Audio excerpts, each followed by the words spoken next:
Sorojini Oinpamda Aki Akangpibagi Mayokta Wakat Khongjang Sangsinkhre Khangabokta Leiba Sorojini Oinpamda Puba Thangbangam Loidaba Sengi Dimal Amadi Bom Langsingani Nongmai Kapsingani Haina Aki Akangpiba Tawbiganu Amadi Pam Tingjingani Hariba Adu Handokpiu Haina Lamdamadongi Ima Iben Singna Wakat Khongjang Sangsinkhre Donation Lakpada Angamba Mateng Bangjage Fixed Amount Thambiganu Petrol Pumda Bom Langsinba Aki Tuzung Pohanba Tawbiganu Laibak Miyamgi Seba Amadi Semilon Kaya Piriba Mapamasibu Kantanaba Honabiu Pam Tingjinbiganu Haiba Playcard Kaya Wakat Khongjang Aduda Sinaki UNLF ki Hanagi Chairman Amadi Peace Committee Kangleipak Manipur PCMK gi Advisor Ningthemsa Sanayaimana Mayang Lambam Risikantabu Tamthina Hatkhibabu Kanna Yaningdaba Phongdokre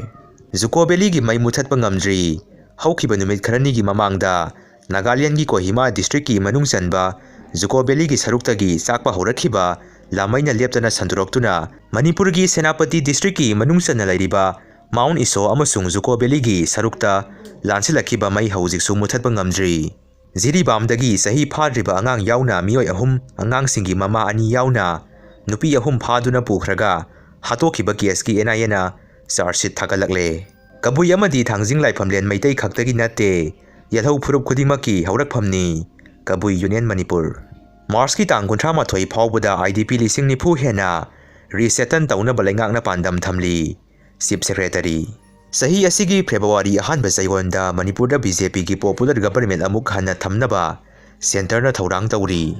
NPM na makhata na BJP ga chaminaduna Manipurda BJP gi anau balengak ama lakani haibagi thajaba thamli MLA Losi Dikho Mau AC Myanmar gi North East border da scam center salaiba mafia family amagi mioi 13 hatkre Rimsta written examination pass tawduna matam khara Manti taxker oina thabak tawruraba nupa ama certificate sing genuine oiramdabadagi thabaktagi terminate tawkhre hari Hayeng Manipur gi oinpam sing Thong Longani hari Kokomi gi Manipur kanba khongsatpu support tawba oina Ukhun gi Punjab National Bank dagi lupa karor 19.45 lut tawbagi case ta NIA na IM gi mayokta Chargesheet fine tawrokle